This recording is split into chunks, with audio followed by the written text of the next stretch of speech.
Hey, yeah, bitterly cold this time of year. We're below zero here in southern Minnesota, where I reside currently. Yeah. Well, when I first started on social media getting into these discussions about cultural, racial, gender issues, I didn't like it. And, I got to hear some rather uncomfortable things. But, as time has gone along, I actually have gotten to where I really enjoy it now. I do. I like this shit. It really kind of gets me going. And,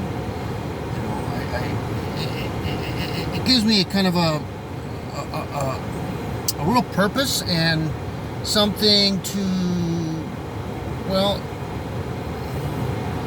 I enjoy the debating part and discussing part and improving my arguments and gaining more knowledge of myself and others, and hopefully being able to point them to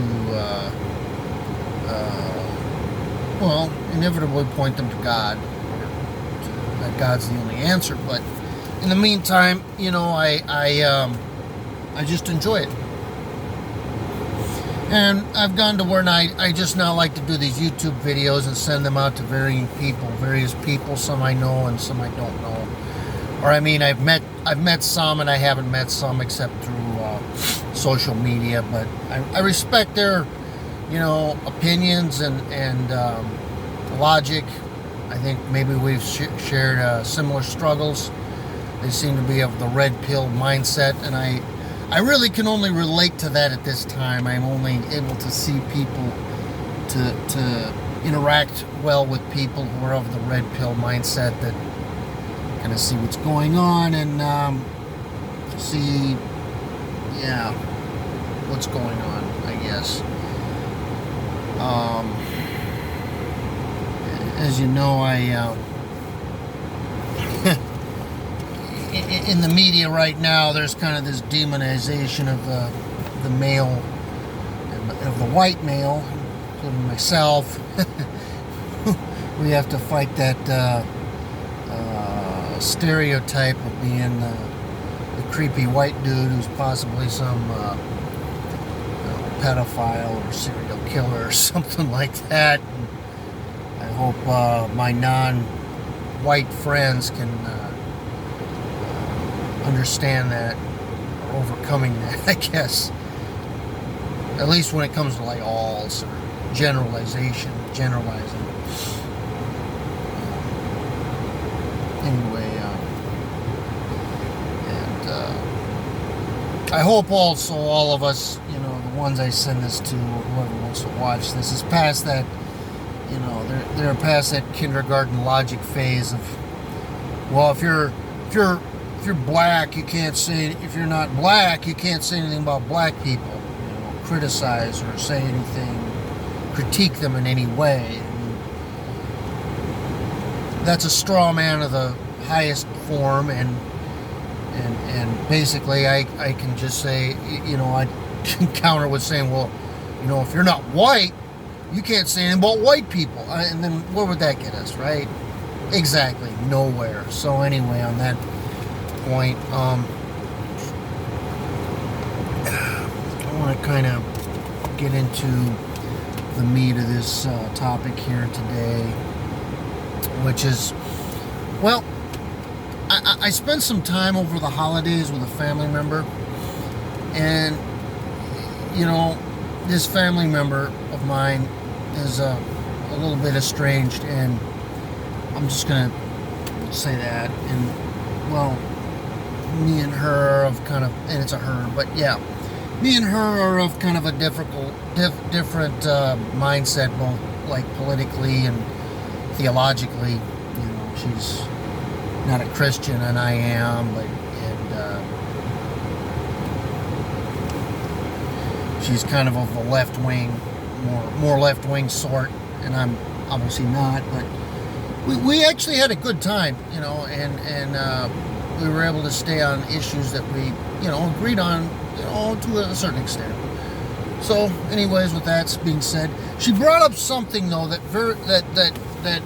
really I had to look into it further, and it was something that was brought to my attention I'd never heard of before, actually. Interestingly enough, and this was in Minnesota. I had to look into it about this Duluth. Back in 1920, there was an incident where 3 black men who were in the town. Now, Duluth is up north. Just summarize where I am. I'm live in southern Minnesota. I'm out in the suburban area, right outside Minneapolis, St. Paul. That's where I reside. Duluth is further north. Duluth is way up north. It's on the northern. It's pretty close to the Canadian border. But just to give you a little geographical idea of where this was. It was in Duluth, Minnesota, back in 1920. So this is a century ago. These 3 black men who were in the town temporarily because they were carnival workers, and carnival workers, kind of travel around a lot. They're kind of live a gypsy-like existence. They're a little on the rougher side. I think my great-granddad was one, if I'm not mistaken, or he worked for one for a little bit. I don't know. Anyways, back to the topic.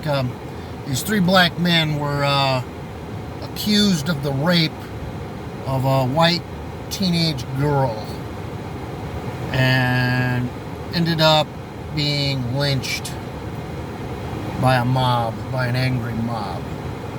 Now, when I was reading this story, my blood was boiling, and it was really sad, and it was just tragic. And,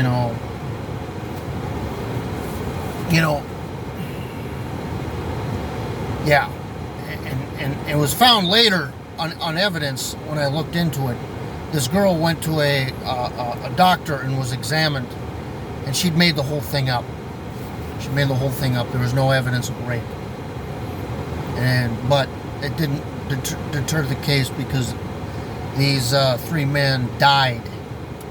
They were lynched and died as a result of this alleged rape of a white teenage female. Now, I find this very interesting, and I know some people would jump on the bandwagon and say, well, this is proof of racism and white supremacy, and I mean, it was like an Emmett Till type situation, except is in North. And I would say, yeah, I mean, I agree, yeah, that was a classic case of racism and white supremacy. I mean, this is a horrible thing, terrible injustice. Like I said, when I was reading this article, my blood was boiling. I posted it on Facebook too, and they removed it because of stuff I said. Because, they're into the PC crap and lies, and anybody who speaks the truth gets banned. So anyway, that being said, the thing of this is, and this is where you have to do your history. You have to do your research and know certain things. Now, it's obviously this girl was crying out for attention, and as a result of that, 3 men died. 3 innocent men died. That ought to piss you off.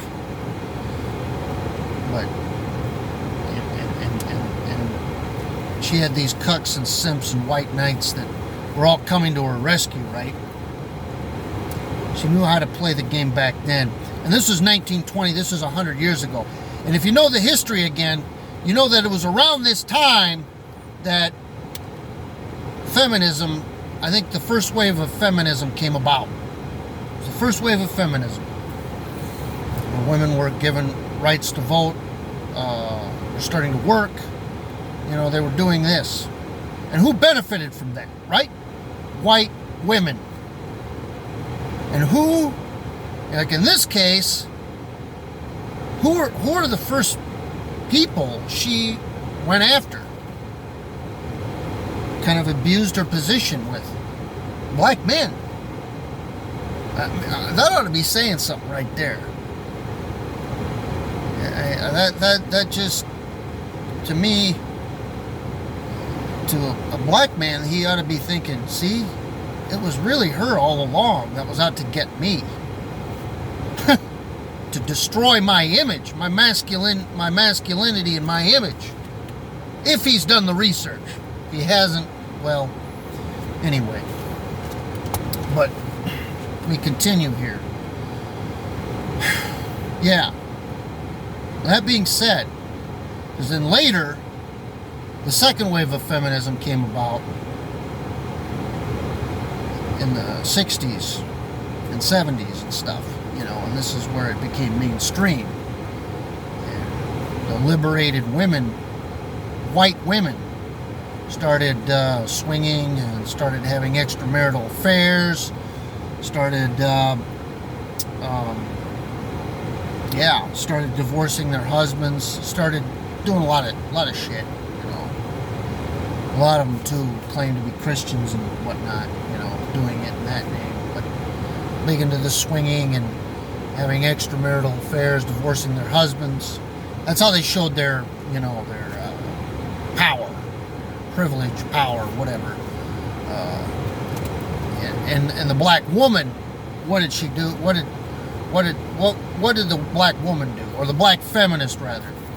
The black feminist, who was too narcissistic and stupid to really know what was going on, took the advice of the white feminist and was convinced that the government was better off raising her children rather than having a full a nuclear family, mother, father. You know, the dad was better off being out of the house, and the government was better off raising her children. And we've seen 2 generations later where that has led. I mean, we can see the results. You know, those of us who've done the facts, those of us who've done the research, who know the facts and done the research, we see where it's handed them. And we're seeing increasingly more and more, you know, that the black woman, black women are kind of more or less, not always, and feminism, let's just say, had a huge impact on black masculinity in a negative way. It really, really did its dirty work on them, and all but, well, largely destroyed it, you know. And that's sad. I don't laugh at that. I don't. But here's the thing. Now black women really don't want, you know, black men a lot of times. And, you know, and now they're kind of turning to white women for consummation and whatnot.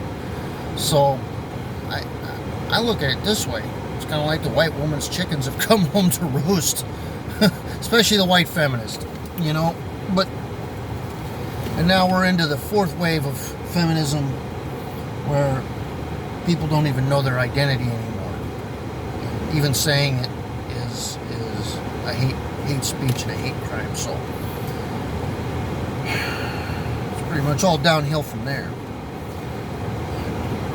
The white cuck and the white knight and the white simp and the white beta male still just doesn't see it. He's too stupid to even see what really is going on here.